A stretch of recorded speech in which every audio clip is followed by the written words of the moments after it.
Zalim-zalim nama jelema nu dagang teu make aturan-aturan Al-Qur'an online online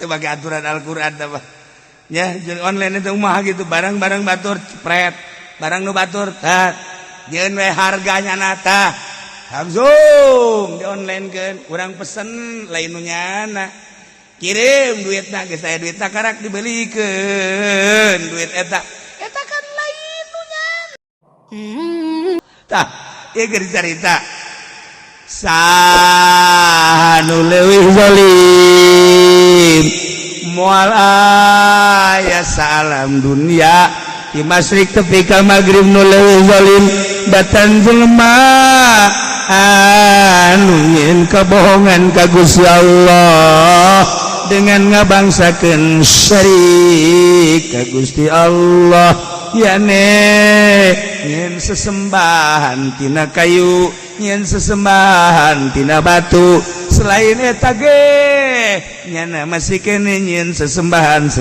nu lain eta lah nu paling zalim au kadzdzaba bi ayati mulai jelema nu leuwih zaliman nomor kaduana wali jelema tibatan jelema kitu nu ngabohongkeun ka ayat Allah ngabohongkeun ka ayat Allah padahal madina Al-Qur'an tendek naon aya kabeh geus diatur ku Gusti Allah dina Al-Qur'an urusan perpolitikan pakai Al-Qur'an ketika jelema ngabohongkeun kana politik Al-Qur'an dipake lain politik Al-Qur'an eta lah jelema nu pangzalim-zalim carita perekonomian kurang kumaha dina Al-Qur'an nek nyaritakeun langsung dina Al-Qur'an asal bisa terjemahkan ku Kangjeng Nabi melalui hadisna diterjemahkan melalui ijma ulama hayang sabaraha juz kitabna nyaritakeun tentang perekonomian yakni muamalah nah geus aya dina Al-Qur'anul Karim kuari teu make kana aturan Al-Qur'an mun hayang jauh pang jelema-jelema puang zalim-zalimna tah di haji teu make aturan Al-Qur'an tah bos teu make kana aturan Al-Qur'an tah jawara teu make kana aturan Al-Qur'an tah kiai teu make kana aturan Al-Qur'an pokona mah jelema kabeh teu make aturan Al-Qur'an di bab muamalana eta jelema pang zalim-zalim kadenge ku tulis ya ulah dibejakeun ka batur jas ge kitu ieu si kudu beja ka batur tah ieu Al-Qur'an tah aduh cenah aing kadung seminggu ieu ngaji sanu nita kadzdzaba bi ayat mun hayang nyaho jelema naon pang zalim-zalimna mah jelema anu dagang karung teu make aturan Al-Qur'an nyokot di pabrik dengan cara nyogok pang zalim-zalimna ulah neuleuh ka dieu tenang wae tenang pang zalim-zalimna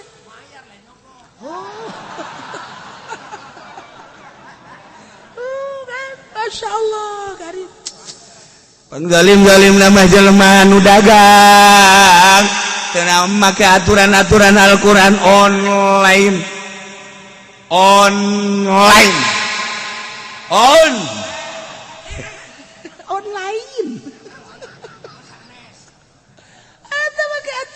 pakai aturan Al-Qur'an apa ya online itu mah gitu barang-barang batur cepret barang nu batur tah jeung we harganya nata langsung di online kan kurang pesen lain nu nyana kirim duitna geus aya duitna karak dibelikeun duit eta kan lain nu nyana dijual punyana kecuali langsung ini punya orang harga dirasa dari sananya sekian saya cuma pelantara aja mau langsung silakan mau melalui silahkan melalui saya silahkan cuman jelaskan harga dari sana sekian jadi kalau melalui saya taruhlah saya kasih atuh buat ongkos pulsa ya eta halal bos itu mah tina segi manajna. Adapun barangna kudu dijelaskan deh keaslian model kos gitu dan lain sebagainya. Online eta masih meragukan. Kuari mah kiai nu dagang online. Nu boga showroom HP kiai, nu online nage kiai, nu ngajakan nage kiai, anu ngajakan narakan nage kiai. Kiai. Lain padu-padu sia.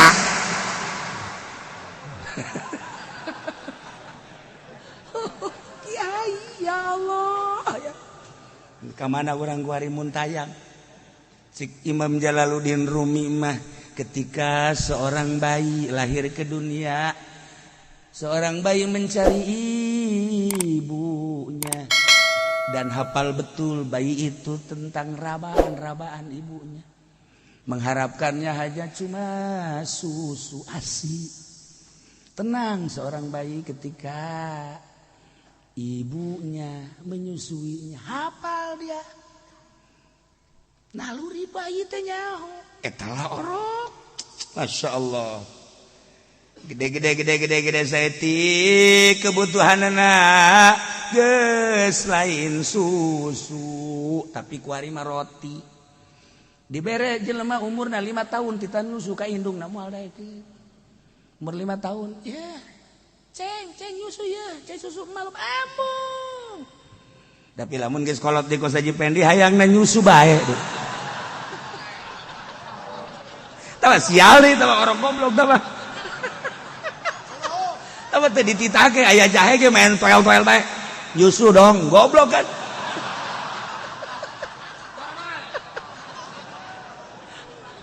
Iya mah orang bangkawareh mah orang. Maksudna kieu cek Imam Jalaluddin Rumi, kuari makan kebutuhanana teh roti. Umur 10, 15 tahun kebutuhanna roti di negara nyana. Di urang mah tuh lain roti dangder. Di urang mah tuh baheula mah asal geus non kitu ngabubuy dangder. Waduh, masyaallah aja bete teh bete. Urang ngadegi bete teh asana ieu nya naon karena mun ikak bulu bete. Ieu mah dangder tolol. Tah, kuari kebutuhan beda. Nah, ketika jelema keur orok dibere roti terus we dijejal-jejal roti paeh ku roti cek Imam Jalaluddin Rumi kitu kene jelema nu dewasa dikeuseuh-keuseuhkeun kita nyusu ka indungna emang teu beukieun geus teu beukieun dipaksakan bisa paeh ku susu ya teu betaheun letahna geus lain deui. Nah Allah nyieun seperti eta kebutuhan pribadi nate geus ditendenan ku Gusti Allah. Letik butuhna susu can butuh kana roti gede saeutik hayang roti tapi ulah loba teuing. Ketika dibere roti atawa cawa Ambon sok bade kieu paeh ku cawa Ambon orok dibere cawa Ambon sok bade kieu teh ayo si ada lalap-lalap heuy hadahar pabetere lintu ayo betere lintu dah eta kolot budak di pokok situ. Ngaji ge sarua orang cak Imam Jalaluddin ngaji ge sarua ari nu ngajina orok mah ulah jero teuing lantaran engke ka dituna sakumaha orok mabok roti. Ieu bangsa marabok teh mabok ngaji ya jadi kos ge. Iya cak kula mah mabok ngaji sia teh mah. Ngaji kan milu bae jeung kula terus bae mun salah samiluan cuma seminggu milu bae ngan bangonna kos nu langleng teh.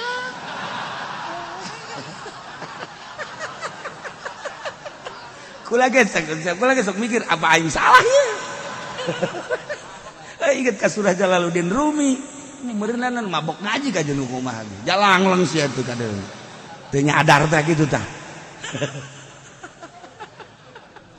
Sesuaikan jeung kebutuhanana. Sebab jelema teh kadar na sakitu ai urang mah kuari geus rada deres. Deres kumaha? Urang mah iman ka Allah. Berarti kan eta teh iman makan kolbu mata hati orang geus muka. Urang geus percaya ka Allah nu maha gaib, percaya ka Kangjeng Nabi sebagai utusan Allah, percaya kana surga, percaya kana neraka. Menang saha eta kos kitu?